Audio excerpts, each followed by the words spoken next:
नमस्कार, मैं हूं व्याख्या चंदोला और आज हम बात करेंगे सिविल सर्विसेज की तैयारी पर एक विशेष परिचर्चा। हमारे साथ मौजूद हैं प्रयास आईएएस स्टडी सर्कल के डायरेक्टर और प्रसिद्ध शिक्षाविद डॉक्टर सुशील कुमार। सर, आपका स्वागत है। सबसे पहले मैं पूछना चाहूँगी, जो सवाल सारे ही जो एस्पिरेंट्स हैं उनके दिमाग में रहता है कि उन्हें तैयारी कब से शुरू करनी चाहिए, क्या तैयारी 12वीं के बाद या ग्रेजुएशन के बाद, या उन्हें कब तैयारी शुरू करनी चाहिए? देखिए, ये तो ठीक है कि तैयारी का कोई ज्यादा बड़ा एज नहीं है। हाँ। बल्कि 21 से 32 के बीच उसने जो एक ढांचा दिया है यूपीएससी में, और 21 से 42 में टीचर्स ने दिया है। कभी कभी बहुत लेट भी लोग आते हैं, कभी बहुत अर्ली आते हैं। मुझे ऐसा लगता है कि आजकल पहले हम ऐसा एंटरटेनमेंट करते थे, लेकिन अब ये मानना है कि जब 12th के बाद इतना सूचना सब अच्छे से लोगों तक पहुँच रही है, तो अगर किसी विद्यार्थी को लगता है कि 12वीं के बाद हम सिविल में ही जाएंगे, ग्रेजुएशन में क्या सब्जेक्ट लेंगे, किस तरीके से, तो वो भी आ सकते हैं, जैसा कि हम लोग फाउंडेशन 3 साल की कोर्स में कराते हैं। नहीं तो ज़्यादातर केसेस को देखा गया कि या तो ग्रेजुएट 3rd ईयर में है, या 2nd ईयर में है, या ग्रेजुएट करके किया। तो तैयारी का सही टाइम जो है मेच्योरिटी है, कि आपको सिविल सर्विसेज की मेच्योरिटी कब है ना। अब कोई माना 12वीं पास है लेकिन वो मेच्योर ही नहीं है, सिविल को समझ ही नहीं रहा, तो उसको कितना देर तक हम समझाने का प्रयास करेंगे। लेकिन आजकल के बच्चों के साथ ऐसा नहीं है।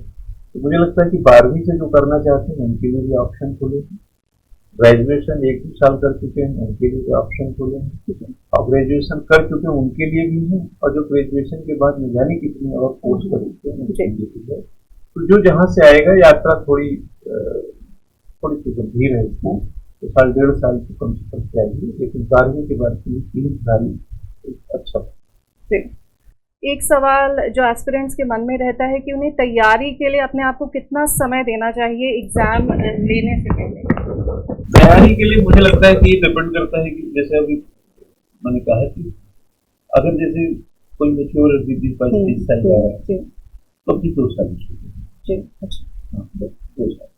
और आजकल बहुत स्मार्ट स्टडी कल्चर है, है, फलाना है, लेकिन मेरा ये मानना है कि आपको सुविधा तो मिल सकती है, लेकिन उस संसाधन को एक अच्छे एग्जाम के प्रारूप में डाल देना और सिलेक्शन के पॉइंट ऑफ व्यू से आगे बढ़ना 1.5-2 साल कम से कम इसलिए चाहिए कि 7 साल से लिखना ही सीखते, पढ़ाई कम रहती ही है।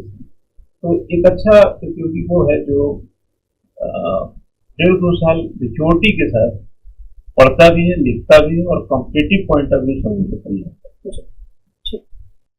एक मैं ये पूछना चाहूँगी कि कुछ स्टूडेंट्स बोलते हैं कि हम स्कूल टाइम में या कॉलेज टाइम में पढ़ाई में इतने अच्छे नहीं थे, तो क्या हम तब भी आईएएस के लिए ट्राई कर सकते हैं, या हमें प्रॉपर होना चाहिए, 90% आने चाहिए?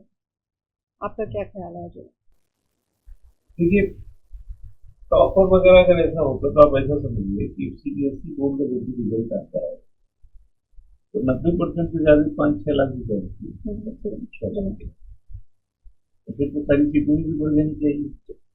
बहुत सारे इतने यूनिवर्सिटी और कॉलेजेस, कोई आईआईटी कर रहा है, कोई एनआईटी में पीसीएस कर रहा है, कोई बीबीएस कर रहा है, कोई बीए कर रहा है, बीएससी कर रहा है, बहुत अच्छी अच्छी यूनिवर्सिटियों से कर रहे हैं। तो अगर टॉपर है तो हर कॉलेज में हर साल तो कोई टॉपर होगा, सारे टॉपर ही आ जाए, तो फिर ये 12th उसका क्या होगा? तो कहने का मतलब है कि अगर 43% पाने वाला भी आईएएस है, 12th में फेल है, फिर किसी तरह मेहनत करके पास होने वाले आईपीएस है, तो इसमें हमें लगता है कि आपका अंक नहीं डिसाइड करेगा, आपको पहले की पढ़ाई आपके डिसिप्लिन को डिसाइड कर सकती है, प्रिपरेशन को नहीं। जैसे कोई अटेंडेंस अच्छी रखता है तो सीखेगा, कोई अच्छे से टीचर को वैल्यू देता है तो उससे थोड़ा फायदा लेगा। लेकिन अगर किसी के नंबर्स 50% है, 52% है, 60% है, या 45% है, यह कहीं से नहीं डिसाइड करेगा कि 60, 70, 80 वाले होंगे, बाकी वाले नहीं होंगे। ये उसका डिसिप्लिन डिसाइड करेगा कि वो कितना डेडिकेटेड है, कितना डिटर्मिनेटेड है, कितना डिसिप्लिन में है, और पाने की कितना है। वैसे भी आपने देखे होंगे कि बहुत सारे लोग ऐसे भी होते हैं कि जो अपेक्षा से ज्यादा पाए, अपेक्षा से ज्यादा वो नहीं पाए, दरअसल अपेक्षा से ज्यादा उन्होंने तमन्ना डिजर्व करके उसमें इन्वॉल्वमेंट ज्यादा दिखाया है। और बहुत सारे लोग बहुत मेरिट होल्डर हैं डिजर्व भी नहीं किए क्योंकि मेहनत ही नहीं की। तो श्रम का बड़ा वैल्यू है यहाँ पर, ना कि अंकों का या नंबरों का। जी बिल्कुल। ये जैसे कोई तैयारी शुरू करना चाहता है तो उसका फर्स्ट स्टेप क्या होना चाहिए, सबसे पहले उसको क्या करना चाहिए? सबसे पहले मुझे लगता है उसको सोचना चाहिए। जी अच्छा। उसको ये सोचना चाहिए कि हमें करना क्या है। जी कई लोग तैयारी में आते हैं फिर आधे रास्ते से भागते हैं। जी तो पहले तो उनको सोच शुरू करना है बिल्कुल। कि जी ये परीक्षा जो है देती सब कुछ है जी लेकिन लेती बहुत कुछ है। उसके जी साथ एज लेगी, आपका श्रम लेगा, हाँ, संसाधन लेगा, समय पैसा जो भी है हिस्से का सब कुछ कम ज्यादा लेता रहता है। तो सबसे पहले ये सोच होनी चाहिए कि साहब हम जो है इसमें लगे रहेंगे साल 2 साल तभी कुछ हम इवेलुएट करेंगे। अब आपने सोचा कि चलो पढ़ते हैं, महीने 2 महीने आपने मेहनत की फिर निकल लिया आप। तो इस तो सबसे पहला सोच, फिर उसके बाद सोच के साथ कंपटीशन का क्या श्रम कितना चाहिए और संतुलन में संसाधन, यानी इतर भी बहुत इम्पोर्टेंट, फालतू फालतू नहीं पड़ेगा। जैसे हम लोग सब्जी लेने जाते हैं तो होते नहीं कि ठेले की सारी सब्जी खरीदते हैं। 50 टमाटर 2 किलो घर में है, फिर 5 किलो आप और उठा के लाए तो खराब ही होगा। तो ये वाली फिलॉसफी से बाहर रहे, ज्यादा श्रम नहीं, ज्यादा संसाधन नहीं, स्मार्ट स्टडी है, राइटिंग बेटर हो, प्रेजेंटेशन बेटर हो, जो सीखें उसको समझा पाए, ये वाली सोच लेके करें। और देखा देखी न फंसे, रात को पड़ता तो दिन में पड़ता, आप किस टाइम से करके मदद कर सकते हैं। जो एक कहावत है कि गधे की तरह नहीं बल्कि घोड़े की तरह मेहनत करनी है, तो हमें अपनी तैयारी ऐसी रखनी चाहिए। घोड़े की तरह करेंगे तो थोड़ा ठीक से दौड़ेंगे और थोड़ा लोगों के लिए भी रोमांच रहेगा कि घोड़े से जा रहा है। जी जी जी। गधे में तो गधा ही नहीं जाएगा। जी जी। एक एस्पिरेंट से कहते हैं कि क्या हमें 8-9 घंटे ही बैठना जरूरी है, कि हम क्या कम इससे पढ़ाई में हमारा पेपर निकल सकता है? ये क्या आप जो टाइम हमें जो डालना पड़ता है उस पर आपका क्या ख्याल है? वैसे मैं इसके पक्ष में ज्यादा नहीं रहता कि इतना घंटा पढ़िए इतना घंटा पढ़िए, लेकिन अब दिक्कत ये है ना कि हम किसी चीज को नापेंगे। अगर हमने किसी से पूछा भाई कितने घंटे पढ़ते तो उसने कह दिया 5 घंटे, तो हम एक आइडिया होता है कि इसकी सिटिंग क्या है, पढ़ाई क्या होगी, 5 घंटे में क्या पढ़ा जा सकता है, इससे एक आइडिया है। इसलिए पढ़ाई को आवर में ना आंकते हुए भी समझना पड़ता है कि जो आवर के बीच में ही उसका इन्वॉल्वमेंट पता चलता है। अब डिपेंड करता है कि आवर के भीतर कितने आवर पढ़ता है। अब माना 5 घंटे से बैठा है लेकिन आधा घंटा से तो मोबाइल देख रहा है, फिर पता चला कि मौसी आ गई, टिकनी खोलने चला गया, दरवाजा खोलने चला गया, चाय बनाने चला गया, और वो सब पढ़ाई में आवर में चल रहा है। तो कहेगा हम 5-6 घंटे से पढ़ रहे हैं, लेकिन जो नॉन प्रोडक्टिव है, जैसे साइंटिफिक मैनेजमेंट में कहा जाता है कि उदाहरण के तौर पे अगर मैं यहाँ से घंटा घर जाऊँ और 4 जगह जाम में फंस करके घंटा घर 1.5 घंटे में पहुंचे, तो घंटा घर जाने का टाइम 1.5 घंटे नहीं बोल सकते, तो जाम को हटाना पड़ेगा और जो उसका एक्चुअल टाइम है वही आप बताएंगे। तो वैसे ही पढ़ाई में जो एक्चुअल प्रोडक्टिविटी है वो ज्यादा इम्पोर्टेंट है बनस्पत इसके कि आप दरवाजा भी उसी में खोल रहे हैं, उसी में नहाने भी चले गए, उसी में छत पे कपड़ा फैलाने भी चले गए और बोले साहब हमको छत है, तो वो नॉन प्रोडक्टिव हटा के। लेकिन इससे यह पता चलता है कि विद्यार्थी अब जैसे 8 घंटा कोई पढ़ रहा है, हम ये मान लेते हैं कि 5-5.5 घंटे की पढ़ाई के लिए एक आइडिया आता है कि इसके अंदर डेडिकेशन होता है। एक कोई भी एग्जाम है यूपीएससी या स्टेट पीएससी, उसको लेकर है कि एक कल्चर हो गया है कोचिंग का, तो आपको क्या लगता है कोचिंग का कितना बड़ा हाथ है इन एग्जाम्स में? क्या कोई बिना कोचिंग ज्वाइन करे भी इसे कर सकता है? बिना कोचिंग के बहुत सारे होता है। कोचिंग कोई मैंडेटरी नहीं है, कंपल्सरी नहीं है। कोचिंग कोई ऐसी चीज भी नहीं है कि कोचिंग करें सभी, लेकिन डिपेंड करता है कि वो कितने लोग हैं जो इस चीज को समझते हैं, है ना। अभी कोचिंग में हम लोग पढ़ाते हैं 4 घंटे 3 घंटे की क्लास समझना नहीं चाहते, इतना लंबा सीटिंग नहीं करते। तो कोचिंग से सब जो मैं समझ पाता हूँ, कोचिंग क्या करती है, कोचिंग में क्या करना चाहिए। पहली बात तो आपको क्या पढ़ना है, तो सालों आप भटक कर भी करेंगे तो थोड़ा समझ लेंगे। दूसरा चीज कोचिंग जो है आपको पढ़ाती है, तब आप पढ़ते हैं तो पढ़ना आसान करते हैं। जैसे कोई टीचर भाई कोचिंग आप ऐसे समझिए, कोचिंग को दुकान की तरह समझ करके कोचिंग को एक स्कूल या कॉलेज की तरह समझिए। जैसे लोग ग्रेजुएशन करने जाते हैं, अब कोई टीचर है मान लो भारतीय संविधान पढ़ाती है, अब आप आके पढ़ेंगे तो आपको आसान लगेगा। कोई न्यूटन या बायल का नियम पढ़ा दिया, आप घर आएंगे तो समझेंगे तो आपको आसान लगेगा। उसी तरीके से हम लोग भी फंडामेंटल राइट पढ़ा दिए, एथिक्स पढ़ा दिए, हिस्ट्री पढ़ा दी, ज्योग्राफी पढ़ा दिए, ये सब कुछ पढ़ा दिया तो आपको भी इजी हो गया। तो कोचिंग को आप प्रोफेशनली इस पॉइंट ऑफ व्यू से मत देखिए कि इसमें हम समय या अपने पैसे को वहाँ निवेश करते हैं। आप इस नजरिए से देखिए कि कपड़े लेने में भी तो हम पैसे देते हैं, गाड़ी लेने में भी पैसे देते हैं, हम घूमने जाते हैं तो वहाँ भी चले जाइए, डियर पार्क में चले जाइए, वहाँ भी 50 रुपये टैक्स लग जाता, मतलब वो लग जाता है। तो सर्विस का जो पैसा देते हैं उसके बदले में आपका आसान क्या हुआ, अब घर जाएंगे तो जो काम आप 5-6 घंटे में करते हैं 2 घंटे में। दूसरा, आप इवेल्युएट कैसे करेंगे, हर जगह अकेले रहेंगे ना, भाई घर में 4 लोग थोड़ी कंप्यूटर हैं। जब यहाँ आते हैं तो आपको एक प्रांगण मिलता है, एक मौका मिलता है, कॉम्पिटिटिव एक बिहेवियर मिलता है, अच्छे खासे डिसीजन मेकिंग का अवसर मिलता है, मोटिवेशन मिलता है। तो उससे ये भी पता चलता है कि हमारी सिचुएशन की स्थिति क्या है। तो कोचिंग एक प्रकार से सीढ़ी का वो रेलिंग है जो चढ़ना आप ही को है, लेकिन गिरने लगेंगे तो रेलिंग पकड़ सकते। तो कोचिंग वही चीज है कि पढ़ाएगा भी, सिखाएगा भी, सिखाएगा भी, कॉम्पिटिटिव बिहेवियर भी पैदा करेगा, लेकिन सबके साथ वो अकेले नहीं करेगा, क्योंकि आप ही उसके किरदार में हैं। तो मुख्य भूमिका विद्यार्थी की रहेगा। अब ये भूमिका अगर विद्यार्थी कोचिंग की भी कर लेता है तो बुराई क्या है, बहुत सारे लोग तो ये जो कोचिंग है ये असिस्टेंस आपको दे देती है। हाँ। और वो भी एक और भी है कि कोचिंग एक ताकत इस पॉइंट ऑफ व्यू देता है कि जैसे सवेरे आप मान लो शाम को पढ़ रहे हैं, आपको कोई चीज क्लियर नहीं है तो आपके दिमाग में आएगा कि सर से सुबह पूछे। अब आप सेल्फ स्टडी या ऐसे करते हैं वो भी ठीक है, लेकिन आपके दिमाग में किससे पूछे, तो ये जो एक अवस्था है इससे भी बाहर निकालने एक गाइडेंस मिल जाती है स्टूडेंट्स को, बहुत अच्छा गाइडेंस। जो तैयारी कर रहे हैं उन लोगों को क्या ऐसी स्किल जो या एप्टीट्यूड वो अपने आप में डेवलप कर सकते हैं जो जिससे उनकी ये जो सफर है वो थोड़ा आसान हो जाए? देखिए, इसका तो यही माध्यम है, किताब में जो बारीकियां हैं, जो न्यूज़पेपर्स हैं या जो मैगजीन्स वगैरह हैं, और जो सीनियर्स वगैरह का थोड़ा हेल्प होता है, और जो अपनी पुरानी एजुकेशन सिस्टम में जो आपने सीखा है स्कूल वाले, तो पर्सनालिटी तो इसका एक मतलब बड़ा पक्ष है।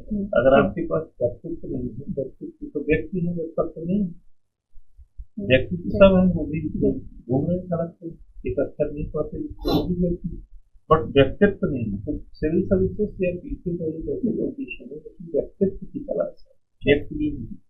यूपीएससी यूथ कैप्चर की बात करता है जिसमें व्यक्तित्व तत्व का मतलब ये होगा जिसमें सिलेबस पढ़ने की क्षमता है, जिसमें प्रेजेंटेशन की क्षमता है, जिसमें बोलने की क्षमता, प्रेजेंस ऑफ माइंड हो उसके अंदर, डिटर्मिनेशन, एजुकेशन हर जगह दिखता है, यही सब तत्व वाले आ जाएंगे। तो व्यक्तित्व चाहिए व्यक्ति, तो वो हम लोग तैयार करें, है ना। खाली आता है, बोला नहीं खाली आए, हम उसमें डाल देंगे, दिमाग खाली लेके आए, उसकी क्वालिटी और चीजें डाल देंगे। तो हम लोग वो पढ़ाते पढ़ाते एक व्यक्तित्व निर्माण की दिशा में ये बड़ा फायदा है। ये तो वही अच्छा है, वही सिर्फ वैसे थोड़ी हिस्ट्री बांट रहे हैं या ज्योग्राफी पढ़ा रहे हैं या पॉलिटी पढ़ा रहे हैं। तो हमको लगता है कि हम लोग पूरे सराउंडिंग सालों साल के भीतर उसको एक व्यक्तित्व की जरूरत है, जिससे वह काम करना आसान हो जाता है, घर में रहना भी आसान हो जाता है, झगड़ा कम कर पाता है। हाँ, कई लोग आते हैं, ये नहीं बता रहे हैं आपको, फीडबैक देते हैं, वो कहते हैं कि साहब जैसे कोई बहू है किसी की, वो पढ़ने आ गई, कहेंगे साहब बड़ा अच्छा लगता है, सवेरे उठ करके पढ़ रहे हैं, चाय बना रहे हैं, ये कर रहे हैं। तो हम समझ जाते हैं कि भाई एक सास ससुर जो है, अगर किसी की बहू 5 बजे भोर उठ रही अच्छी लगेगा, और किसी की बहू 8 बजे सो उठ रही हो तो खराब लगेगा। तो हमारी कोचिंग ने उनको 5 बजे उठना सिखा दिया, तो उनके घर में तारतम्य भी तो बेहतर होगा ना। तो कहीं जाने की जो भाव होता है वो सिर्फ जाने तक शामिल नहीं रहता, बल्कि आपके पीछे जो प्रिपरेशन होता है, उसका जो जी। प्रेशर और प्रिपरेशन है, हाँ जी। वो भी आपको डिस्प्ले दिलाता है। जी। जैसे हम पढ़ा के गए, हमने कहा असाइनमेंट लिख कर लाए, हम्म, अब वो सब्जी खरीदने गए हैं, असाइनमेंट नहीं लिखे हैं, तो लौट के आएंगे तो उनके दिमाग में रहेगा सवेरे जाना है, असाइनमेंट नहीं लिखा है। तो कहीं ना कहीं हम वहाँ उनके साथ उपस्थित रहते हैं। जी। जी। आप जैसे यूपीएससी के एस्पिरेंट्स हैं उन्हें भी तैयारी कराते हैं, जो स्टेट बीसीएस की तैयारी करते हैं उन्हें भी आप तैयारी कराते हैं, तो इन दोनों की जो तैयारी है उसमें क्या फर्क देखने को मिलता है? अभी तो थोड़ा सा कम हो गया पर बस अगर सिलेबस में जाएंगे तो सिमिलरिटी आ गई। एक ऑप्शनल वहाँ होता है, नहीं होता है, यूपीएससी होता है या नहीं होता है, बट उसकी जगह पे स्टेट के जो पेपर को दिया है। हाँ। लेकिन जो क्वेश्चंस है बेसिकली वो उसमें नाप तौल उनके जी। क्वेश्चन जैसे 20 क्वेश्चन वो एक ही पैरामीटर पे रहते हैं। पीसीएस में भी देखेंगे कभी वाला ही पेपर देखते हैं, 5 क्वेश्चन 50 क्वेश्चन 80, बाकी को क्वेश्चन जो 10 क्वेश्चन है वो 100 क्वेश्चन, तो ऐसे 25 क्वेश्चन है। तो यहाँ पर थोड़ा सा अपना डिफ्रेंसिएशन है,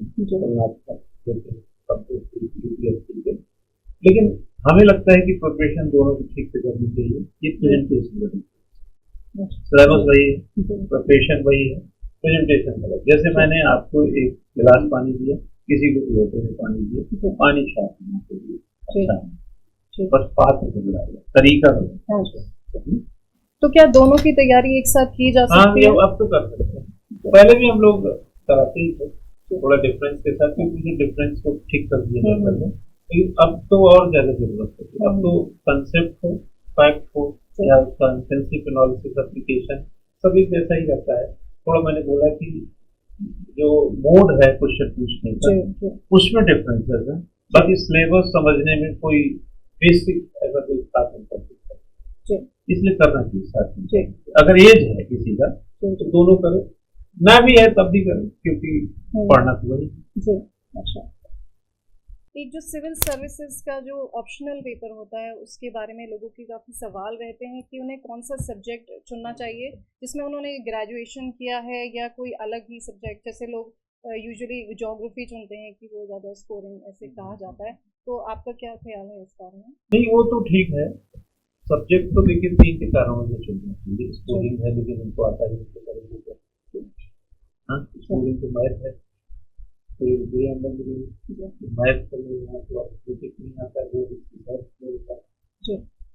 स्कोरिंग पे नहीं, अपनी समझ पर नहीं, क्योंकि हर समझने वाली चीज को हम स्कोर कर सकते हैं। कम से कम इस कॉन्फिडेंस के साथ तो करेंगे, चलो सवाल तो करेंगे। तो इससे ज्योग्राफी है, मान लो पब्लिक एडमिनिस्ट्रेशन है या पॉलिटिकल साइंस है, आप जनरली देखे होंगे कि हवा की जाती है कि पॉलिटिकल साइंस का दौर है, ज्योग्राफी का दौर बहुत किसी का नहीं। एक दौर था पब्लिक एडमिनिस्ट्रेशन ज्योग्राफी में सिमिलर 40% तक लोगों का सिलेक्शन। आज आप उठा के डेटा देख लीजिए, पॉलिटिकल साइंस से ज्यादा सिलेक्शन तो पब्लिक एडमिनिस्ट्रेशन परसेंटेज है, लेकिन दौर पॉलिटिकल साइंस से रहता है।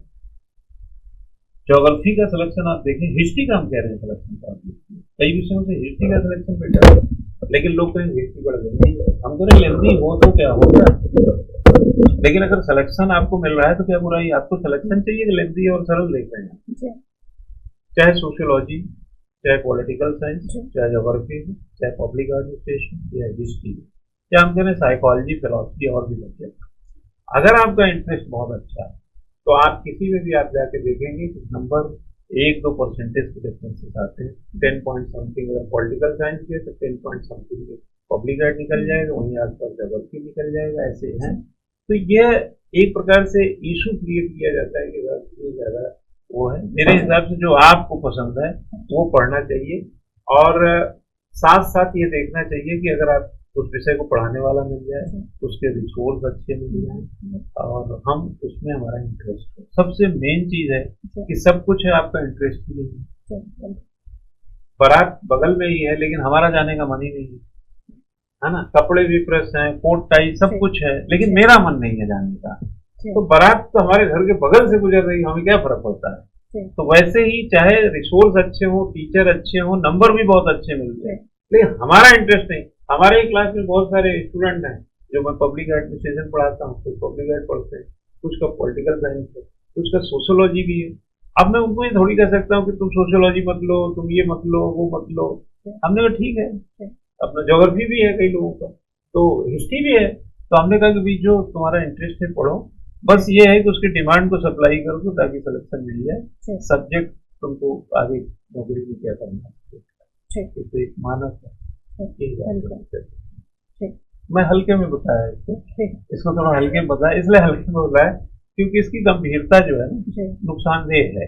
नुकसानदेह इसलिए है, देखिए अब ऑप्शनल 500 नंबर का हो गया, जनरल स्टडीज 1000 नंबर का सिविल, और 250 नंबर का निबंध, तो 1250 यानी 1250 मार्क्स तो आपका कंपल्सरी, 500 का ऑप्शनल, ठीक। और इस 500 के ऑप्शनल में बिना इंटरेस्ट के, देखिए वो तो मैंडेटरी है इसलिए आपको पढ़ना है, एक जगह इंटरेस्ट पढ़ना रहा। अब उस इंटरेस्ट में भी आप इस नाते उसको पढ़ रहे हैं कि इसमें से सिलेक्शन ज्यादा मिलता है और आपका इंटरेस्ट नहीं है, तो यात्रा सही से तय नहीं होगी। बच्चे जो रोते हुए स्कूल जाते हैं, हो सकता है उनको जोर जबरदस्ती से स्कूल के गेट के अंदर डाला जा सके, लेकिन ये जरूरी नहीं है कि 2 बजे की छुट्टी है उनको यूनिवर्सिटी डाला जाएगा। तो मेरा ऐसा मानना है कि चाहे पढ़ाई 2 घंटे की मुझे इंटरेस्ट है, विषय भी इंटरेस्ट वाला ही हो, बाकी लोकाचार है। हाँ, और कोई सवाल? जैसे लोग तैयारी करते हैं तो क्या उन्हें अपने आप को कुछ साल देने चाहिए कि जैसे 3 साल हैं इसके दौरान मेरा हो गया तो मैं ठीक है ये कर लूंगा, नहीं तो मैं कुछ और करूंगा। जैसे कि हमारे एक इकोनॉमिक एडवाइजर थे कुछ साल पहले, उन्होंने कहा कि एक बहुत बड़े एक लार्ज नंबर ऑफ स्टूडेंट्स हैं जो अपने कई साल जो है लाइफ के इस एग्ज़ाम के पीछे लगा देते हैं, और ये जो पॉपुलेशन है ये जो है राष्ट्र निर्माण के काम नहीं आ रही है। तो इस पे आपका क्या ख्याल है, क्या उन्हें अपने आप को कोई टाइम देना चाहिए, टाइम फ्रेम कि इसके अंदर हमें करना है? अब ये देखिए थोड़ा हर चीज को फिट करेंगे तो कहीं ना कहीं अच्छा खराब तो हर चीजें फिट हो जाती हैं, लेकिन सबसे ज्यादा अड़चन भरा ये है कि ये किसको समझाएं। अगर मान लिया कोई व्यक्ति 25 साल की उम्र में आता है, इसमें बीच वाला एक एज लेना, अब 28 तक नहीं किया, अगर 28 तक नहीं होकर के वो वापस चलता है तो वो कहाँ खपत करेगा, उस स्किल का यूज क्या है, या तो साफ साफ दिखाइए। उन्होंने कहा कि बहुत सारे वर्ग इसमें जो है अच्छे एसेट्स हैं, बस इस्तेमाल नहीं, तो कहाँ इस्तेमाल? वो तो महाकाल मोटरसाइकिल में लेकर घूमने लगेंगे, वो तो हर हर महादेव करने लगेंगे। सवाल यह है कि उससे उनका जो स्किल है उसका यूज क्या है। तो अब फिर दूसरा कोई अगर मान लो इंटरव्यू दिया, मेंस दिया, या प्रोफेशन में 3 साल से है, तो ये किस बिना पर वापस आ जाए कि हमारा अगली बार नहीं होगा, अगला मौका क्यों न ले। तो जो लोग अच्छी कुर्सी पर अच्छी सैलरी के साथ बैठ के बातें करते हैं और जो हकीकत उनके घर में पकता है उसमें बहुत डिफरेंस है। एक लड़का जो 22 साल से सिविल की यात्रा में होता है, 10-10 साल का वक्त लगा देता है, अटेम्प्ट छोड़ता है, पकड़ता है, किससे होता है, वो 28-30 आते आते थकता तो है, लेकिन हम ये कह रहे हैं कि उसकी उस पढ़ाई का उसको सरकार क्या मुनाफा ले रही है। हम सरकार से पूछ रहे क्या मुनाफा है भाई। आप सीधा बोलेंगे कि आपका सिलेक्शन नहीं चल रहा है, 3 बार 4 बार इंटरव्यू देने वाले यूपीएससी से आज सड़क पर खड़े हैं, उनका सिलेक्शन नहीं, उनको एक नायब तहसीलदार का पोस्ट तक आपने नहीं किए, यानी उनका यूज तो आप नहीं कर रहे हैं ना, वो तो यूज होने के लिए रोज सड़क पर दौड़ रहे हैं। तो कुल मिला के कहने का मेरा मतलब यहाँ पर जो आपके क्वेश्चन के हिसाब से कि जब तक सिलेक्शन नहीं होगा तब तक आपके स्किल को न सरकार समझेगी न समाज समझेगी, बल्कि अगर आप लंबे समय तक सिलेक्ट नहीं होते हैं तो यह क्वेश्चन जरूर उठेगा कि दिन भर घूमते रहे, बिना मतलब पढ़ते रहे, समय खराब किए, ये आरोप जरूर लगाएंगे। तो इसलिए उनके चक्कर में न पड़ करके अपने चक्कर में रहिए कि हम कैसे सिलेक्शन इसको बदल सकते। सिलेक्शन ही एक प्रारूप है जिसमें आपको आप सेटिस्फाई होंगे, आप अचीवर कहलाएंगे, बाकी और केस में नहीं है। बाकी गाल बजाने वाले कुछ क्यों, कितने हम लोग इलाहाबाद में, दिल्ली में, अब जहाँ जहाँ इतने पढ़ाते हैं, बहुत सीनियर्स को पढ़ाते हैं, हम तो आप ही खुद देखे होंगे, चर बार से यूपीएससी का इंटरव्यू दिए हैं, क्या वैल्यू है उनकी? अगर वो लिस्ट के आखिरी पे भी हैं तब तो वैल्यू बढ़ी, नहीं तो उनकी वैल्यू क्या है जरा एक मिनट में बताइए। वैल्यू करने वाले जो वैल्यू ही नहीं करेंगे, भाई मैं बहुत अच्छा पढ़ाता हूँ, मेरी वैल्यू कौन करेगा? सब्जी वाला, ट्रांसपोर्ट वाला, अरे दो चार कुछ विद्यार्थी करेंगे। अब मैं अगर ये सोचूं कि मैं तो बड़ा स्किल वाला हूँ, देश के बड़ा काम हो, कैसे काम होंगे? काम कैसे आएंगे? काम लेने वाले को भी पता होना चाहिए कि हम काम के हैं कि नहीं। आगे ऐसे क्यों भाई, हकीकत तो हम लोग तो मुझ सुन गया इतना 23 साल से पढ़ाते हैं, रियली बता रहे हैं, 23 साल से पढ़ाते कितने लड़कों को निराश देखे, भों भों करके रोते हैं लड़के, उनको क्या वैल्यू है? अगर उनको एक देखिए प्राइमरी का टीचर,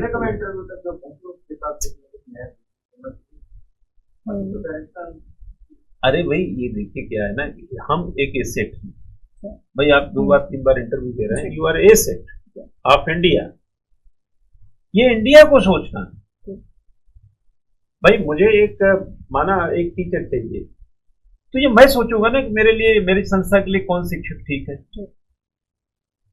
अब ये गवर्नमेंट को सोचना है कि भाई ये 4 वर्ष इंटरव्यू दिया है, क्या इसका यूज हम कर सकते हैं? क्या क्यों नहीं कर सकते? आप करना चाहिए तो कर ही लेंगे, लेकिन वो चूंकि साबित नहीं किया है, नंबर 2 नंबर से सड़क पे रह गया है, तो वो इस देश का सबसे कम है, पढ़ा लिखा भी नहीं, लोग कहेंगे ऐसे ही पढ़ता है, फर्जी है, हुआ कुछ नहीं। 12th fail Manoj Kumar Sharma, IPS बनने से 12th फेल कितना हिट हुआ, पिक्चर की बात नहीं कर रहे, उनका 12th फेल, अगर वो सिलेक्शन नहीं पाते बाई द वे, तो जो लोग आज उनसे फोटो खिंचवाना चाहते हैं उनके साथ, तो वही लोग क्या बोलते हैं, अरे बताइए ये भी कोई करने की चीज है? अरे भाई तुम 12th नहीं पास हो पाए पहली बार में, हाँ, अब तुम 3rd डिविजनर टाइप के स्टूडेंट हो और सीधे लड़ गए तुम यूपीएससी से, तब ये क्वेश्चन उठाते हैं, यही कहते हैं। लेकिन उन्होंने अपने डेडिकेशन डिटर्मिनेशन से इस परीक्षा से निजात पा लिया, चौथे अटेम्प्ट में सेलेक्ट हो गए। अरे केजरीवाल हार गया, अब लोग यही बोलेंगे ऑर्गेनाइजेशन ठीक नहीं था, फलाना नहीं ठीक था, डिमका नहीं ठीक था, बिजली पानी का मुफ्त उनको पसंद नहीं है जनता को। अभी यही 48 सीट केजरीवाल पाया होता तो देखते ही टीवी वाले कुछ और बोल रहे हैं, बोलने के लिए दोनों जगह से है चीजें, है ना। तो इसलिए मेरे हिसाब से सफलता ही एक पंक्चुअल स्टेटमेंट है, बाकी चीजों पर निगेटिविटी कि लोग आप क्वेश्चन उठा देगा भाई। अभी हमारे यहाँ मान लिया विद्यार्थी की संख्या कम हो, कहेंगे अच्छे नहीं पढ़ाएंगे, कहाँ से? हाँ, फिर क्वेश्चन मार्क लोग उठाएंगे, सिलेक्शन ना हो तो कहेंगे कि हाँ। अरे भाई सेंटर की बात बता रहे हैं, अभी सेंटर में विद्यार्थी सेलेक्ट ना हो, एसडीएम वगैरह ना बने, तो कहेंगे पता नहीं क्या पढ़ा रहे हैं, क्वेश्चन उठा देंगे। उनको पता नहीं कि सवेरे 6 बजे से आदमी टाई कोट लगा के एक दिन रात एक किए हुए हैं, लेकिन वो क्वेश्चन उठा देंगे। लेकिन इस क्वेश्चन को उठाना उनका लाजमी भी है, लेकिन अब आप आउट कर दीजिए, ये तो है बदनामी। मतलब परिणाम अगर नहीं आएंगे तो आलोचना सहने के लिए, झेलने के लिए आपको सोचने की जरूरत नहीं है, का मौका आएंगे। अभी आपका आत्मबल कितना मजबूत है जी। बातें बहुत है करने को, सवाल बहुत है पूछने को, लेकिन हम अपना कार्यक्रम यहीं पे समाप्त करते हैं। हमसे जुड़ने के लिए आपका बहुत बहुत धन्यवाद। आपके कोई सवाल है या आप हमें कोई सुझाव देना चाहते हैं तो कमेंट बॉक्स में ज़रूर लिखें। सर, हमारे साथ जुड़ने के लिए आपका बहुत बहुत धन्यवाद। नमस्कार।